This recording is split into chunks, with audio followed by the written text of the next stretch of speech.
Good morning and thanks for choosing Fox 10 News on this Saturday morning. Today is August the 15th. I'm Asha Staples. Want to check in first with meteorologist Matt Barentine, who has a look at our weekend forecast. And Matt, the rain just now coming down. Yeah, we can hear it at the studio. A lot of folks will be able to hear it at home as well. We are getting some of this rain coming on down. Let's go ahead and check it out here on the radar. Might have been woken up this morning by some rumbles of thunder, and we still have some of that going on. So there are some rumbles of thunder within all this here this morning to start off with. So let's go ahead and check out first off into the Mobile area. You can see out at Big Creek Lake, right down Highway 98 going past Magnolia Grove. You can see that little storm moving on in. So all the way now, all the way to 65. So this is all moving to the south and east.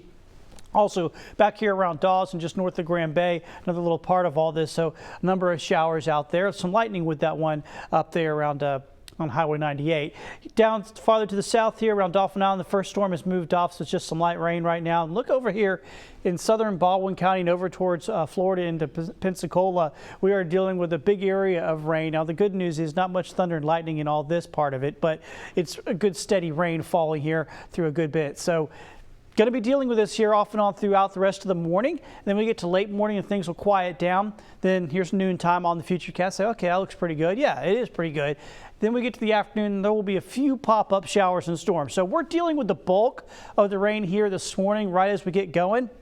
But can't quite rule out completely that you won't see a shower this afternoon. There will be a few around. They just won't be widespread. Here's your planner. Takes you through the rest of the morning. You see those temperatures in the 70s now. We'll heat up into the low 90s here this afternoon. And once again, only slight rain chances this afternoon. We'll talk more about our rest of our weekend. We'll also check out the tropics. We have a tropical twofer going on right now in the Atlantic. I'll break that down for you coming up in just a few minutes. All right, Matt, thank you. And the news this morning, a very serious crash on University Boulevard is under investigation this morning. Take a look at the scene. A total of 4 people were ejected from a single car. This crash happening on University Boulevard near Bear Fork Road just after 6 p.m. last night. Mobile police say 5 vehicles were involved in the crash that sent 6 people total to the hospital. The 4 people ejected from a car were sent to the hospital with serious injuries. 2 other people from 2 other vehicles went to the hospital with minor injuries. A total of 6 people taken to the hospital. Again, as we mentioned, it's unclear the exact cause at this point, but weather may have played a role. The roads are wet and slick out there. And the CDC is now forecasting America could see another 21,000 COVID-19 deaths in just the next 3 weeks. But there are some promising signs in the fight against the pandemic. Whitney Wild reports. California hitting a grim milestone, becoming the first state to surpass 600,000 cases. This is a challenging moment for all of us. Although new infections and hospitalizations are trending downward in several states, the nation's top infectious disease expert warns we're starting to see the inkling of the upticks in the percent of the tests that are positive, which we know now from sad past experience that that's a predictor that you're going to have more surges. Meanwhile, the White House continues to promote the promise of a vaccine on the horizon. We currently have 3 candidates in phase 3 clinical trials and are on pace to have more than 100 million doses of a vaccine ready before the end of the year. Investigators working on the Moderna vaccine say they still have a lot of work to do. It looks very unlikely that we would see any results before late November or December at best. One potentially hopeful development published in the Journal of the American Medical Association shows early trials of a Chinese vaccine are safe and do induce an immune response, but more study is needed. With the Labor Day holiday approaching, officials don't want anyone letting their guard down. Plateau we're in now, it's fragile. It could go back in the other direction if people begin to relax. In Washington, I'm Whitney Wild reporting.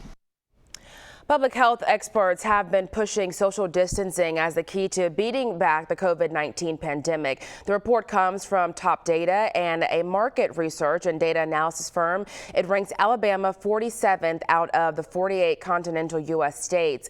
The firm uses aggregate cell phone data from the firm Quibic as a proxy for social distancing, determining how often 2 different cell phones are close to one another for at least 5 minutes. It compares the average number number of interactions with a pre-pandemic baseline. Interactions are down in every state, but there are very close to 2019 levels in Alabama than in every state but South Dakota. The data as of August the 2nd show interactions are running 82.1% of normal in Alabama. By comparison, California has seen the biggest drop. It's running at 22.5% of normal. COVID-19 has changed many aspects of life, including football. Most games scheduled to kick off a week from today. Baldwin County Public Schools and McGill-Tulane High School announcing their guidelines yesterday on how fans will be able to watch this year, and that includes cuts to stadium capacity. For months, the prospect of playing high school football has remained up in the air. But starting next Thursday, the first games will kick off in Southern Alabama. We want our kids to have the opportunity to compete. They love competing.